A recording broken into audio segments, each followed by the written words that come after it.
Hi, everybody. Today is Thursday, December 12th, and our friend Dmitry Orlov is back with us. Welcome back, Dmitry. Great to be with you as usual. Yeah, let me just hear.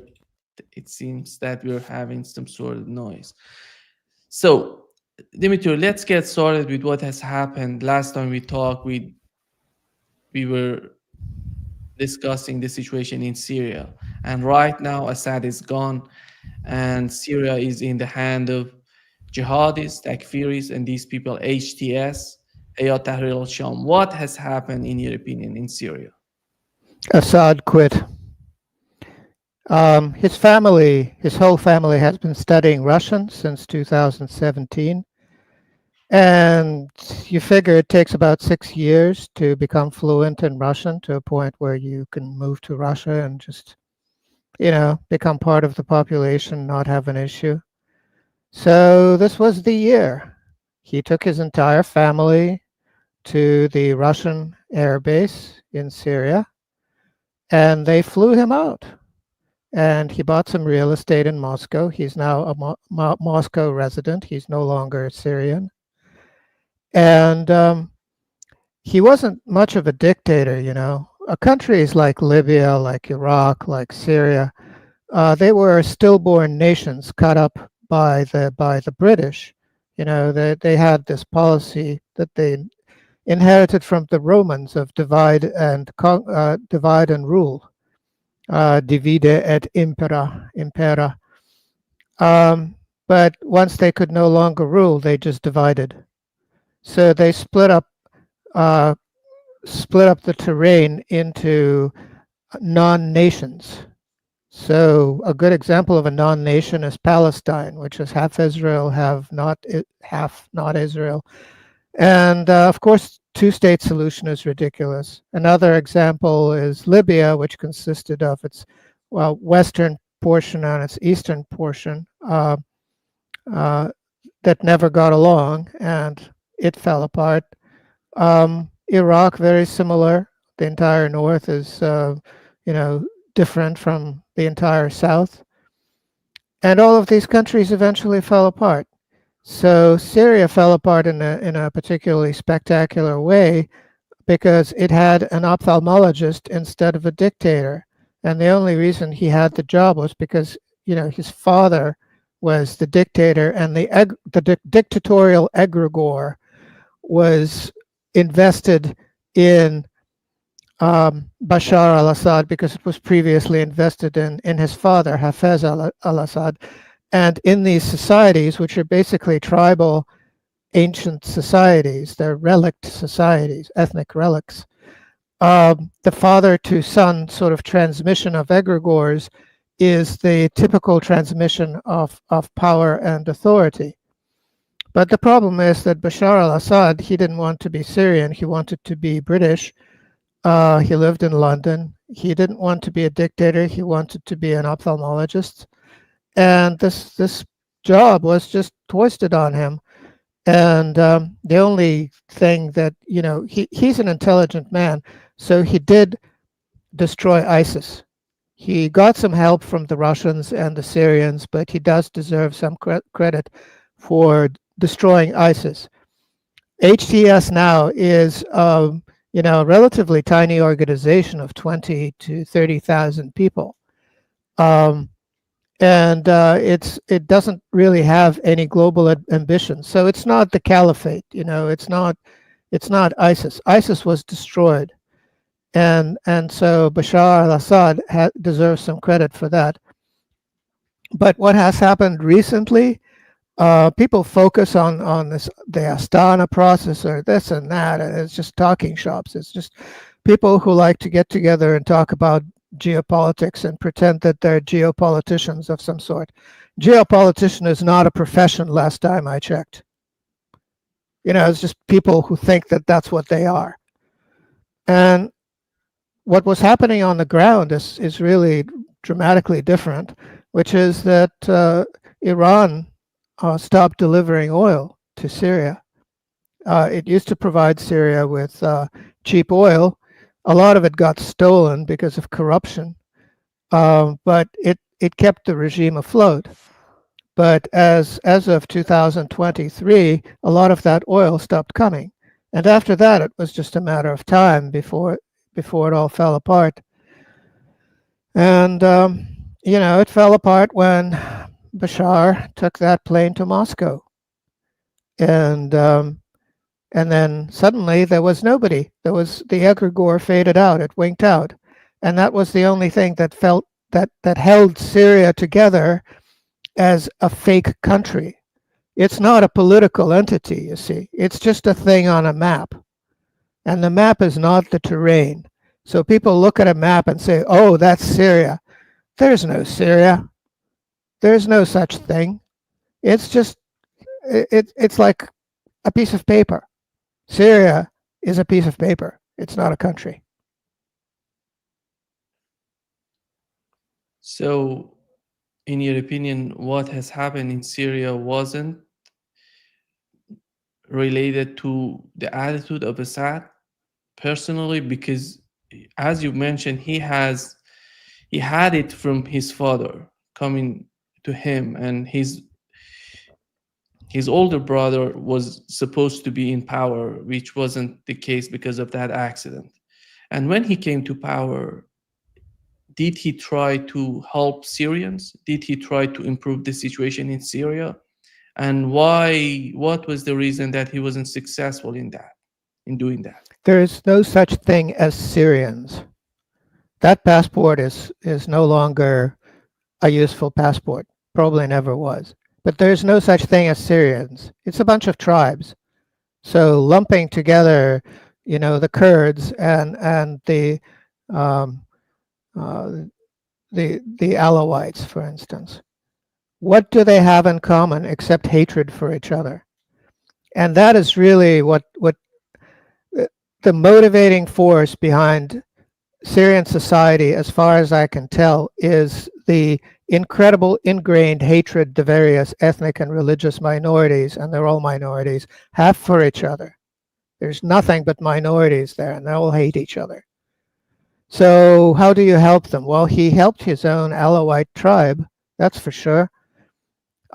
He wasn't such a bloodthirsty dictator. So the way to rule a society like that is to pick the strongest to lead this or that province or organization. And the moment they show any insubordination, shoot them in the head. And do that often enough. That's what a bloody dictator's job is. So Gaddafi knew how to do that job. Saddam Hussein knew how to do that job. But Bashar Assad was a softy. Like I said, he wasn't trained as a dictator. He was trained as an ophthalmologist. So what he did instead was he picked weak people from his own tribe, who were not too likely to turn against him for family reasons, you might say. And so that made for a very weak system that just collapsed. So it's a structure where you take out the kingpin, which is the pseudo dictator, and then the rest of it just collapses. So that there was just complete insubordination in the army. They all took their uniforms and took off, dropped their weapons. In a normal army, if you drop your weapon and take off your uniform, you get shot. Period. The end. Like the next moment, you get shot. But there's just no discipline. And the other thing is that, it had no chance anyway. So Bashar al-Assad could have done a wonderful job. The place would have fallen apart anyway. There's only one kind of modernist national project left in the entire Arab world, and that's Egypt. So Libya was one, it's gone. Iraq was another, it's gone. Syria was another, it's gone. So now we just have Egypt left. When Egypt falls apart, that'll be the end of the entire Arab project, and the entire Arab tribal thing will revert to its 6th century form, or whenever it was that it took off to begin with. Of course, it's not as good as it was in the 6th century because of inbreeding that has happened during the intervening centuries. Lots of psychotics running around. So I don't see a bright future for the Arab world. in your opinion, are they understanding the situation? Do they really get it? From what has happened in Syria is a threat to each and every country, each Arab country in that region. They can just break them apart. And how do you see the future of Arab oil and the way that they're trying to understand the situation in Syria? Is that going to be the case for, you mentioned Egypt? Egypt is a ancient nation. It's not just a new and just, well, it wasn't created by anyone. But how about the other states? What would happen to them in the future? Are we heading toward a chaos in that region? Well, I think that we're heading towards a period of time when states collapse. There was a period of time when there was this idea of kind of universal progress, where there's some kind of a nation building idea. There was the idea that democracy was somehow a thing and helpful. And there was the idea of international cooperation, of different nations coming to each other's aid and rescue. But that's come to an end. So now various countries will cooperate if they have something to offer. And if they have nothing to offer, they will be left to their own devices, will collapse and gradually depopulate. As I suspect, as has been happening for a long time in Syria, millions of refugees, as has been happening in the Ukraine, for instance. It's a collapsed country. The only thing propping it up is the money that the Americans send in and the weapons. So that will be the trend. That will be the trend. What does Syria have to offer to the world? Why would anybody bother with Syria other than the stupid geopolitics games that armchair geopolitics, play on YouTube? Well, it has oil, but the Americans have the oil concession with the Kurds. So the rest of the population isn't going to get any of that oil money and isn't going to get any of that oil. So they'll be on foot driving donkeys. Another thing that it has is phosphates. It has lots of phosphates, but that is a concession that is pretty much owned by somebody from Beirut, a multi-billionaire from Beirut, who is good friends with, guess who? Donald Trump. So investigative journalists should really investigate it if they're not afraid of having their kneecaps busted. But the way it goes is the phosphates in Syria are the only natural resource that's there. The man who pretty much owns that concession is Masad Boulos. Masad Boulos has a son named Michael. Michael is married to Tiffany Trump. Masad Boulos is also Trump's main advisor on Syria. And guess who gets those phosphates out of Syria and around all the sanctions and onto the world market? It's the Russians, out of the port of Tartus. And guess what would happen if anybody tries to mess with that concession? I don't think Trump would be very happy. It's his family business. Like I said, investigate the hell out of it if you want your kneecaps busted. It's Donald Trump's business. So that's one example of how Syria is going to get pulled apart in various directions. I'm sure that there are other little bits and pieces that will be found valuable and will walk away from that territory. But that's kind of like a sign of the times to come. Is Syria gone for Iran and Russia, or they're still considering to change, to modify their strategy toward the situation? I know about Russia. I don't know about Iran that much. But I'll start with Iran since that's kind of a short topic for me. I think Syria and the entire Shia Crescent was for Iran a vanity project. It really didn't have much to do with the business of running the Iranian economy and making the place a good place for the Iranian people. Unlike the North-South corridor, for instance, unlike the cooperation with China and with Russia. Those are win-win propositions. Both sides have a lot to offer.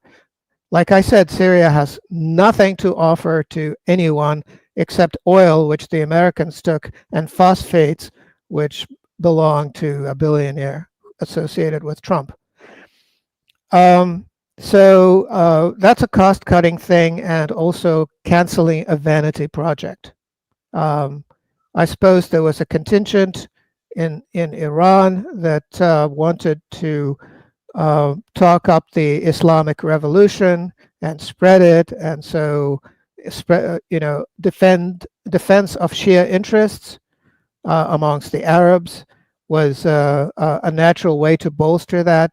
That was like the world revolution in the early years of the USSR. You know, they spent huge amounts of gold on Comintern in Europe, and what did they get in return for that? They got Hitler. So that was very useful.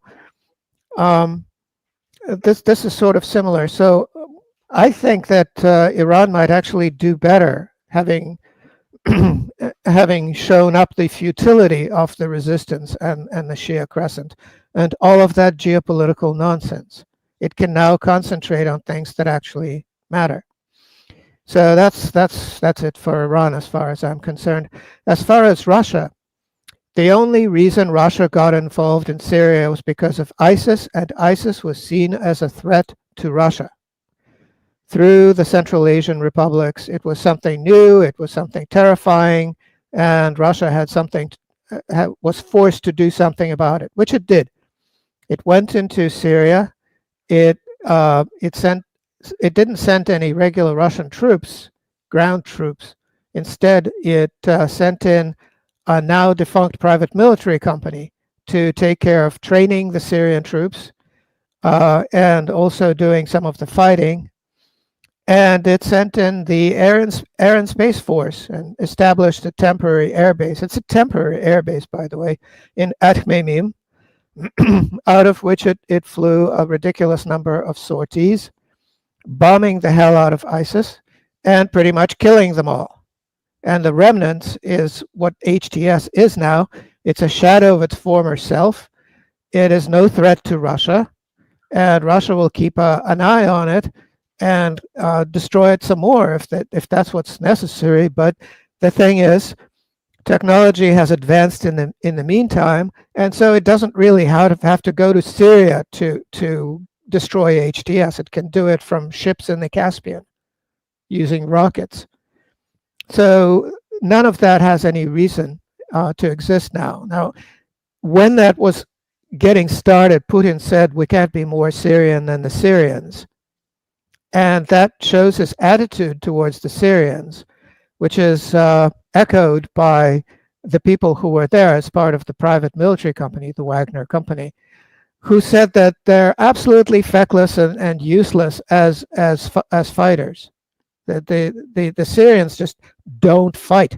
They don't have the discipline. They'll organize checkpoints in order to fleece the locals. You know, the locals try to get through the checkpoint and they have to pay bakshish. They have to pay a little money.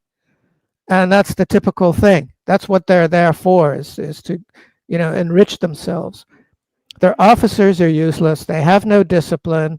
And they're just a bunch of useless people, really, from the Russian point of view. So they gave up on training Syrians to be any kind of a fighting force, and so the fact that it's collapsed just like that, is not unexpected. It's what the Russians expected to happen.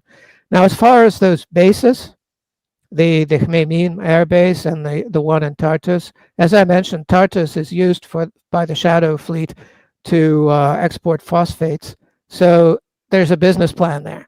Okay, Khmeimim, I don't know what it's needed for at this point, but it's not the best place for it, I would say. It's not the best place for either of those bases. So they could put a base in Ethiopia, and the Ethiopians would be so happy Sudan is another place that is promising. Egypt would probably be just thrilled to have the Russians there. Lots of places that are much more stable than Syria and just as strategic for Russia. And the other thing is that why does Russia need these bases to begin with? And Putin is really, adamant that these expenses be justified because maintaining a foreign presence like that is expensive.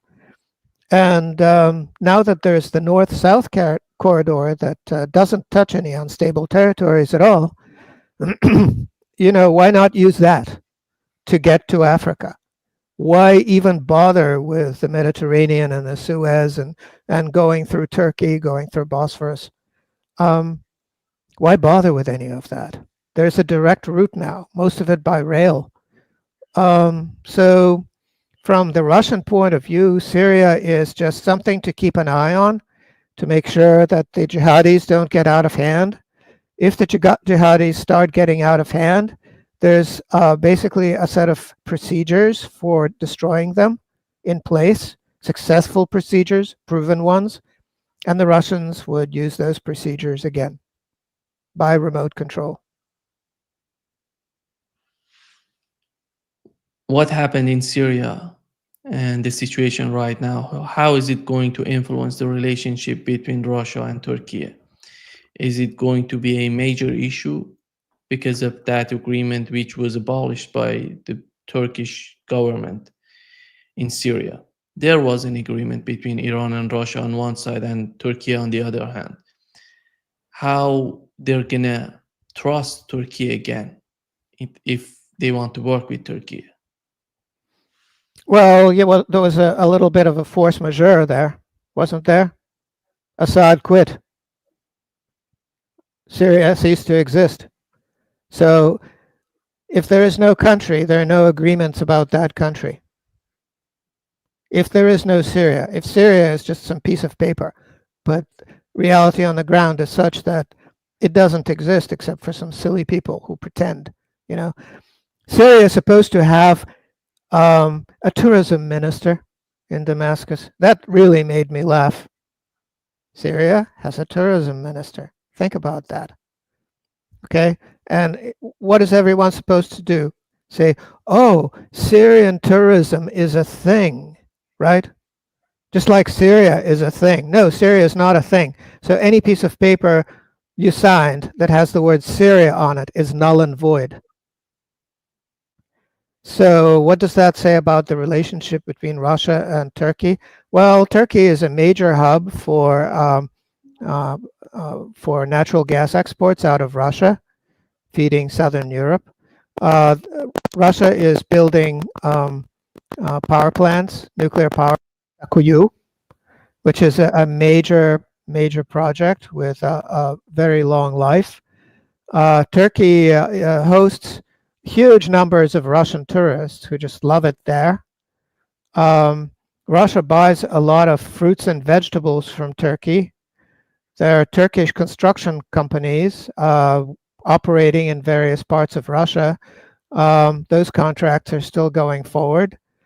What else? I mean, it's a long list. So what does Syria have to do with any of that? Why would anybody look at a country that has oil that the Americans took and phosphates that Donald Trump's family has? Why should the Russians and the Turks even talk about it? Okay, so there's some disputed territory on the border and in the former northern Syria, right? Some of that is Kurdish, and that's a funny thing because, some of the Kurds are supported by the Americans and some of the Kurds are not at all supported by the Turks, and they're sort of fighting each other. So there's a bit of a proxy civil war between the United States and Turkey going on, which is strange because they're two major countries in NATO, the largest and the second largest in NATO, and they're fighting a proxy civil war in the south of former Syria. Not a tidy situation at all, but why should the Russians worry about that? It's far away from their borders, so it's not a concern. Um, and, Russia has far more important things to attend to. Like I said, from the Russian point of view, Syria is under control. ISIS is still dead. HTS is not ISIS. HTS made some angry noises about Palestine, but that's about it. Two concepts right now in terms of what is happening in Palestine between Israel and Hezbollah.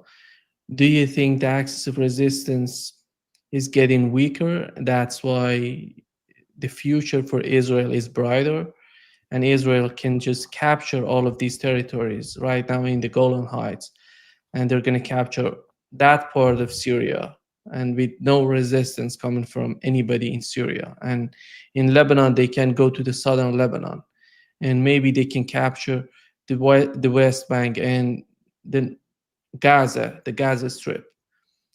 How how is it going to be in the future, in your opinion? Well, Or Israel, we can say, or Dimitri, we can say that the resistance is not because of Syria or Iran. The resistance is because of the oppression, because of the nature of what is happening right now in those regions. That's why it exists, and it will exist in the future and forever, if as long as we have the occupation. well, I think Israel is doing the right thing in terms of destroying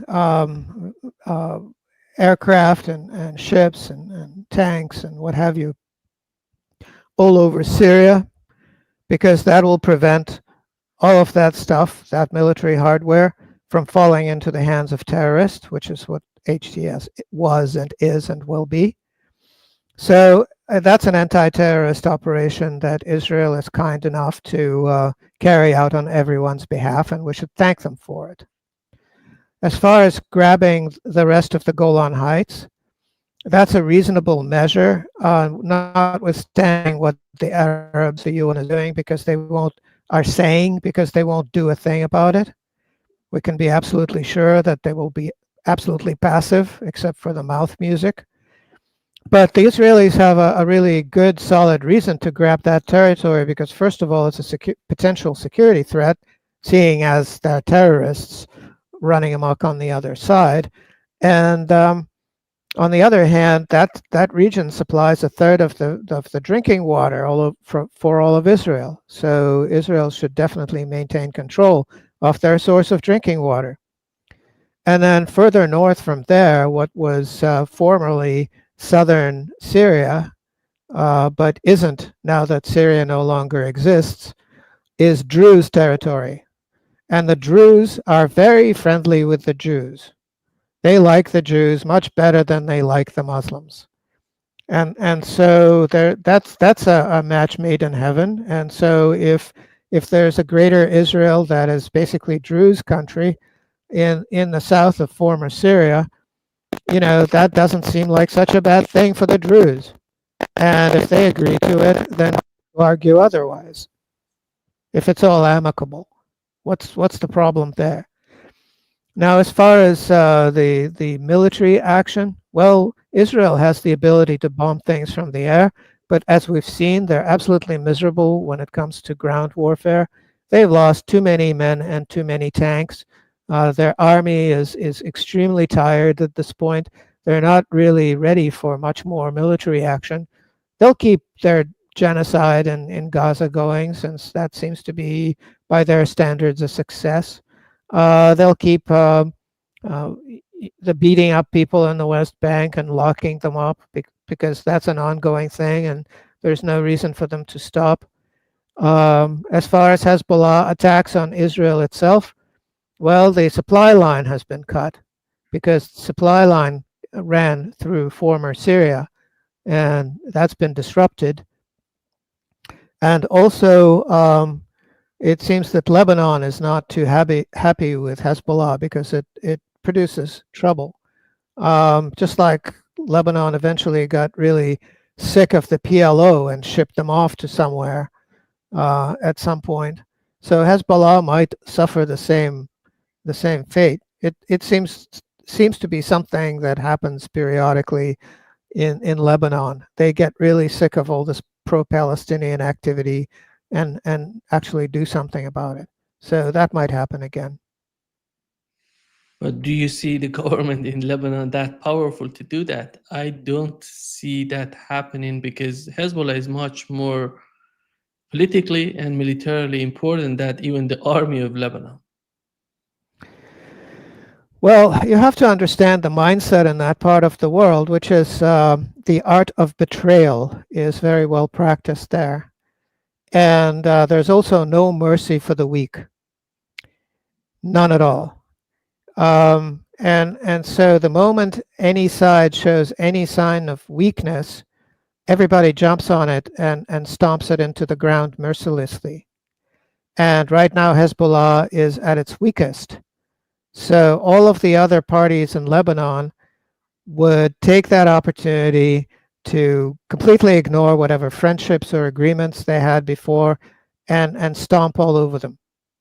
So I would not be surprised if that happens, because if if there's any doubt in anyone's mind that somebody in that area of the world will betray somebody else, you can be sure that they'll betray them.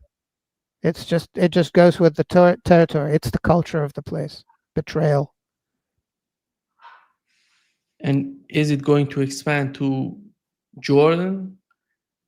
Because right now, when you look at the map for Israel, Damascus, southern Lebanon, and Jordan, are we going to see some sort of problem in Jordan, and they going to move toward Jordan? Jordan has been keeping its Palestinian population, which is very large, under control. And Jordan is an American protectorate. So, the Americans know how to run a big concentration camp and will continue to do so. So I see Jordan blowing up if American influence in the region becomes extremely weak. And then all hell will break loose in Jordan as well, because it's not a stable situation where half the country is Palestinians, Palestinian exiles from Palestine. So in the long run, if you consider what's going on with the United States and with the West in general, there's really good chance that all of these American protectorates around the world will go poof. They'll disappear, will revert to some tribal mayhem. So that could happen too, but I don't know when that'll happen. But as we saw in Syria, these political collapses can happen instantly. They can happen overnight.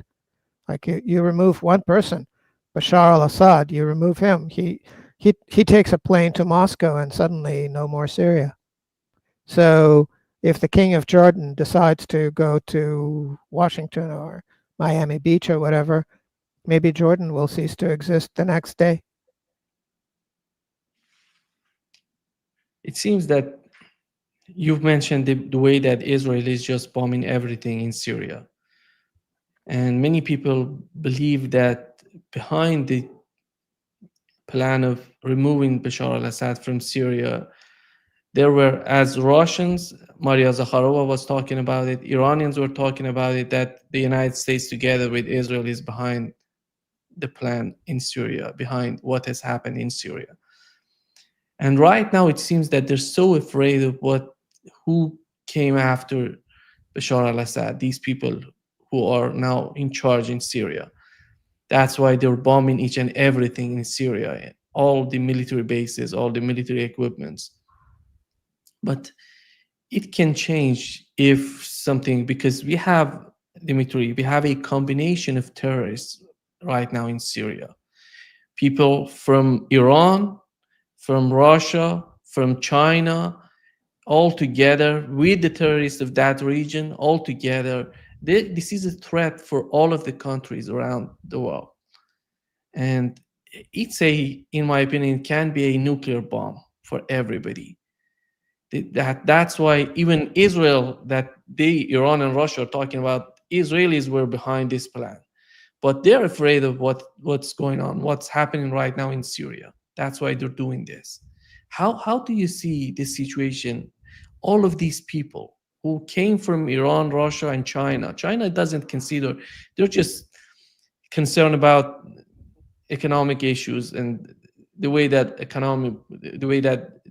their economy works and gets better. But for Russia and Iran, it's a paramount importance when it comes to terrorism. Well, the Russians got quite good at maintaining good tabs on the terrorist threat.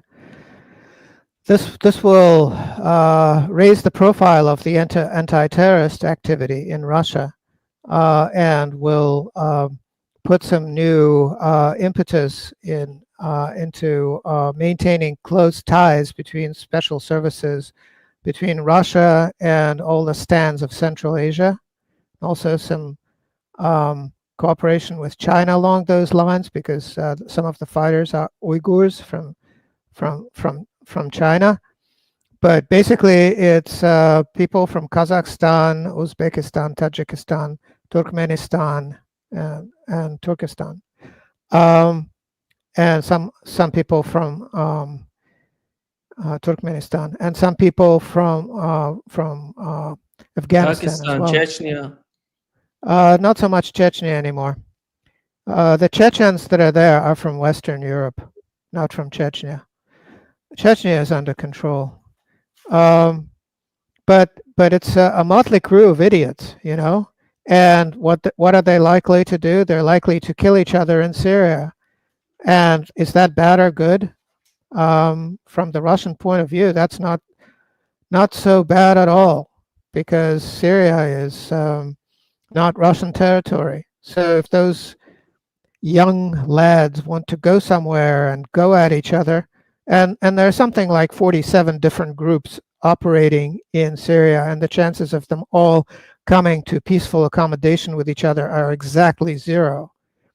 So if they all thrash each other to death, is that good or is that bad for Russia? Neutral, I would say. Now, the problem was that people like al-Baghdadi and, by the way, al-Jilani started out as a lieutenant for al-Baghdadi and got the concession of establishing ISIS in Syria. That was his first job, which he did. But then the Russians destroyed ISIS, and he regrouped with his smaller group, such as HTS. It's a really tiny group, really. You know, by the caliphate standards, it's not enough. 20, 30,000 fighters is not enough to make an international caliphate. It's just not enough people. But there are lots of these little terrorist groups, and they'll all fight each other in Syria. But if it spills over the borders of the surrounding countries, that's where the various international cooperative agreements will come into play, and the goal will be to destroy them as efficiently as possible without committing any ground troops. The problem is, Dmitry, that if you remember, ISIS was Islamic State. When they were asking, what's this state? There is no state called. He said it's Sham. It's called Sham, Levant. And right now, Hayat Tahrir al-Sham is the same concept. They're looking for Sham, it's Levant, the way that Israel is thinking of that region. And right now, it seems that the conflict could expand and could come to Iraq. And that would be a huge concern for all of the countries.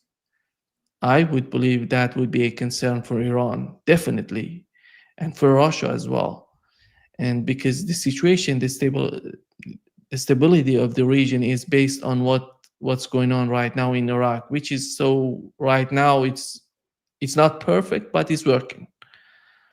But how about spreading this type of terrorism to Iraq and just destabilizing Iraq? How would that influence the situation? Um, it would destabilize it, but that's a hypothetical at this point. So we had HTS marinating in Idlib province, and then uh, uh,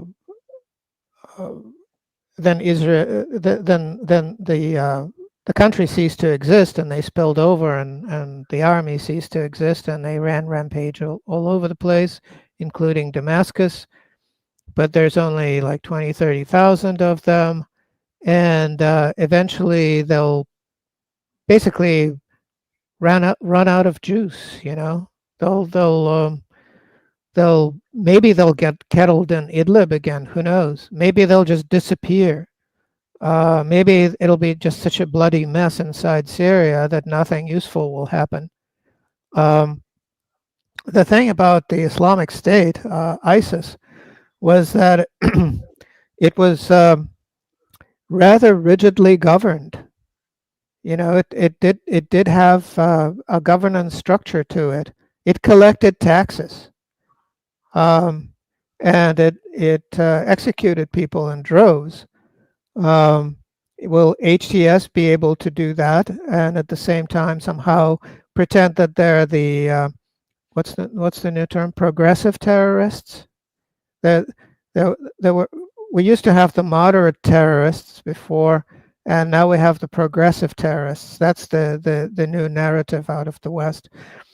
Will they be able to solidify their power, given their small numbers, over this huge territory that doesn't want to be united anymore? It wants to splinter into little ethnic enclaves, all while pretending to be progressive, moderate, enlightened terrorists, as opposed to those bad terrorists that were there before, that were supported by the Pentagon and the State Department at the same time and fought each other. I don't know. Yeah. Dmitry, the other part of this story is what's going on in Syria, which is related to what has happened in what's going on in Ukraine, which is related to what has happened in Syria. Ukrainians were there. They were training people how to operate drones in Syria, and they're trying to make. Washington Post reported that in an article they said that this was part of a plan on the part of Ukrainians to help to destroy Russian bases because of the operations in Africa.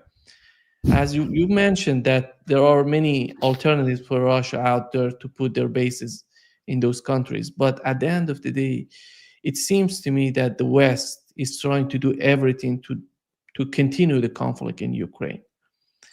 And the way that Donald Trump is talking about the conflict in Ukraine, if you remember before 2024 presidential election, he was talking about making deal, and what Biden is doing is just a path toward a nuclear war.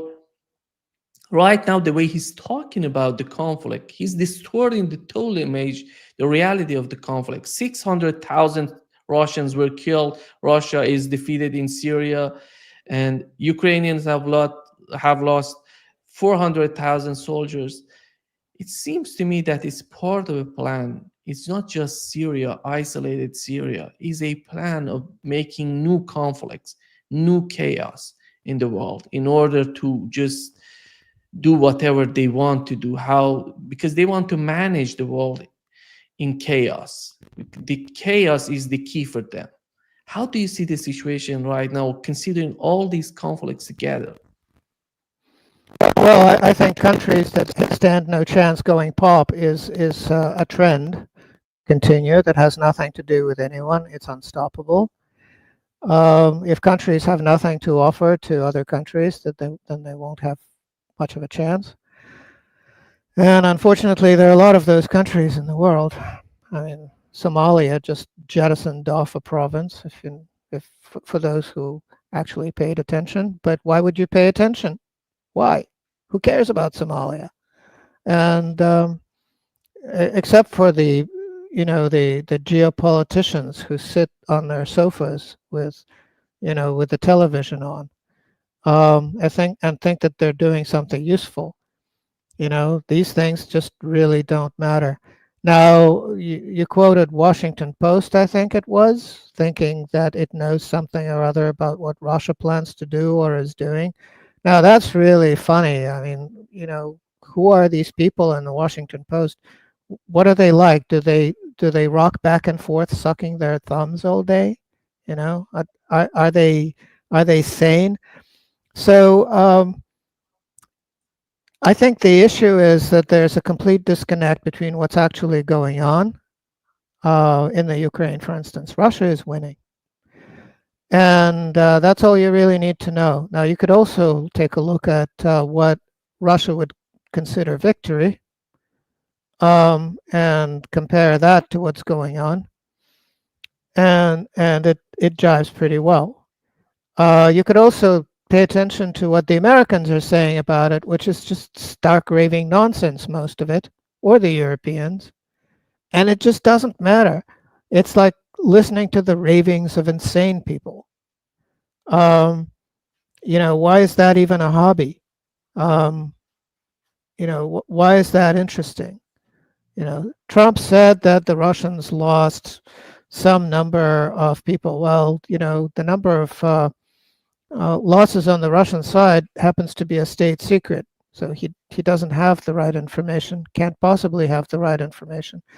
But it's not that large. And Russian society is not up in arms about it. There's no protest. People are very respectful of battlefield losses and to try to help the families that have been affected. Russia is not really interested in anything except victory, and it's moving ahead towards victory. So that's the important thing to pay attention to, not what somebody in Washington is saying about it. How do you see, is it going to have, are we going to have some sort of negotiations between the Trump administration and Russia? Because when you see what has happened in Syria in terms of that agreement in Astana, Minsk agreement, and right now it seems that even with Oreshnik hitting the Ukrainian land and the Ukrainian base, I don't know, but it was a military factory, but it wasn't just stopping Ukrainians from attacking Russia. It seems that there is some sort of idea in the United States that they can continue this conflict as long as they want to continue. Just, it's important at the end of the day, Dmitry, because there has to be an end to this conflict. What would that be in your opinion? It's a military victory on the battlefield, but if they keep supporting Ukrainian to hit Russia, how is it going to be in your opinion? Well, once there's no more Ukraine, there's no place for the Americans to hit Russia from. So problem solved. The Russian plan is to demilitarize the Ukraine so that there is no military in the Ukraine. And if there's no military in the Ukraine, there's nobody to hit Russia from Ukrainian soil. That's the plan. And do you see that coming to Ukraine? Because right now it seems that the United States, the Biden administration is just sending more aid to Ukraine. And Donald Trump is not talking about anything that is happening in terms of what's happening in Ukraine. That's so suspicious right now that when you look at Donald Trump, in my opinion, the way he was talking about the conflict and right now his attitude, it seems that he's getting in line with the people in charge right now, with Jake Sullivan, Antony Blinken, and their policy in Ukraine. Okay, that's fine. Yeah, they can talk nonsense together. That sounds wonderful. Has nothing to do with what's actually happening. What's actually happening is there was a very powerful defensive line along western Donbass that was built up over a 10-year period with anti-tank defenses, with very strong reinforced concrete, pillboxes, etc., with caches of this and that, trenches dug, etc. And the idea was that if the Russians tried to go over these lines, these defensive lines, and there were several of them, they would die trying. Their army would be depleted, they would be defeated on the ground. That didn't happen. What happened instead is that the Russians have figured out how to strap these stubby little wings onto these air bombs that they have an infinite number of stockpiled from the Soviet days, a ton and a half of explosive. And they kept dropping them on these various defensive positions until none were left. And they're continuing to do that. So at this point, they are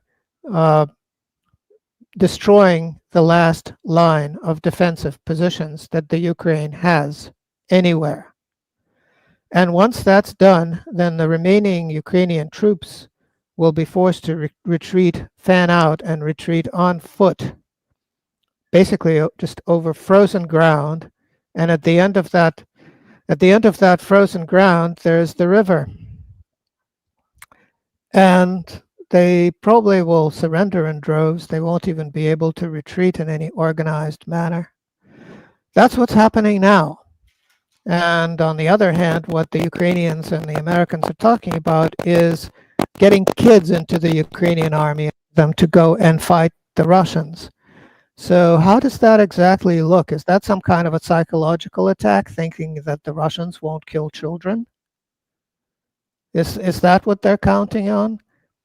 Because if these kids have no training, they have no real life experience. Keep in mind that right now the average age of a Ukrainian soldier is 50. Okay, so they're going to get a lot of kids into that mix. Is that going to be helpful? I think that's just an effort to kill as many Ukrainians as possible on the part of the Americans. They think that, well, first of all, we get to send more weapons there, so that's a win for their military contractors. And on the other hand, we get to kill a lot of Ukrainians who we know are actually Russian. And so that's a win too, because we're killing Russians, which is what we really want to do. So that's a win-win for us. So that's probably what they're thinking. It's really just like, it's in the mindset of a reptile or some animal like that, an amphibian. And there's really no strategic intelligence behind any of that. What has happened in Syria is of great importance when it comes to the way that BRICS is trying to solve the situation with dollar. Because the economy in Syria wasn't working for Syrian people, for the Syrian government. As you've mentioned, the oil is in the hand of the United States. The state couldn't survive. The phosphate, as you've mentioned, is in the hand of some Lebanese guy who's living in the United States. Again, goes to the United States. But right now, do you think that those countries who are just witnessing, who are just watching what has happened in Syria and what is happening right now, are they gonna be more interested in joining BRICS? Because the solution would be BRICS. There is no alternative out there. And because many people right now are arguing that the situation in Syria, in Ukraine, is just weakening BRICS. Donald Trump is coming. He's just saying that he's going to put tariffs on all of the BRICS countries. Yeah, it doesn't make sense. Yeah, you're right. But you see, I'm talking about the countries, the way that people are watching BRICS right now. Is BRICS getting stronger with what has happened with as time goes by? Well, the only real question is if the Americans try to impose sanctions on Russian oil or tariffs or whatever, and a lot of that oil goes through India, will India actually respond in any way, or will they just find a way to rename that oil? It used to be Russian oil, now it's Sri Lankan oil because it touched some Sri Lankan land somewhere. Um, there are lots of ways around all of this silly stuff. It's especially something like oil, which flows really well, is very highly fungible. You can always mix it with a little bit of other oil and become something else, become some other product. So there's no real way to control it. There's really no interest in particularly controlling it. There's just posturing on the part of Donald Trump, which is what he always does. Um, as far as countries wanting to join BRICS, of course, there are lots of countries wanting to join BRICS. The question is, does BRICS want them to join? There are lots of countries on the waiting list, no shortage of them. Are they going to run away? I don't think so. Nothing has really changed. They want that bilateral trade. They don't want their trade subject to Washington's or Trump's whim. They want to trade in their own currencies. And Donald Trump is so clueless that he forbade BRICS from producing their own currency. Is BRICS interested in producing their own currency? Of course not. Why would they ever want to do that? What's the point? We live in a digitized digital world where currencies are just basically accounting records, and what you denominate those accounting records in, it can be changed on the spur of the moment. Today it's dollars, tomorrow it's Bitcoin, and the day after it's some notional unit that two countries decided to use in trade with each other. So is Donald Trump going to forbid people from using notional units? How? It's just accounting math. Is he going to produce some codex of accounting laws and punish people around the world for not obeying them? That sounds really silly. So I think BRICS is fine because the basic business plan behind BRICS, which is you can all trade with each other bilaterally, multilaterally, however you want, using your own currencies without ever touching a US dollar or a euro. That's a winning combination. Everybody knows it. How do you see the future of the relationship between Iran and Russia? The Iranian president said in his recent press conference, or no, it wasn't a press conference, it was an interview, it was a talk with the state media. After more than 100 days, there is some sort of talk in Iran from the president to the media and talking with Iranian people. He said that there are a lot of projects between Iran and Russia going on in terms of that comprehensive agreement that would be signed by January 25th. And how is it going to change the nature of the relationship between Iran and Russia? I don't think it will. There's a lot of business between Russia and Iran. And Syria, in terms of business, is just like, some stuff some stuff under a fingernail somewhere. It's like nobody even knows where it is. It's a rounding error. So I don't think it'll influence things too much.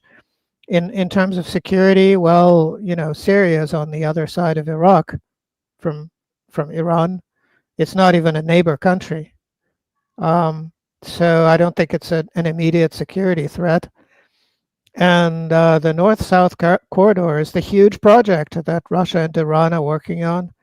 The comprehensive security agreement, involves security. So I wouldn't be surprised if in a couple of years, Iran ends up with some divisions armed with Oreshnik-type missiles, which will get rid of the need for an Iranian nuclear program. It will now be able to exert the same force as a nuclear power without having any nuclear weapons. And, that will make Iran very secure compared to all of the countries around the world that do not have Oreshnik. Yeah, We have to cut it short at this point. yeah. Thank you Unfortunately. so much, Dimitri, for being with us today. Great Thank you. pleasure as always. Yeah. Bye bye.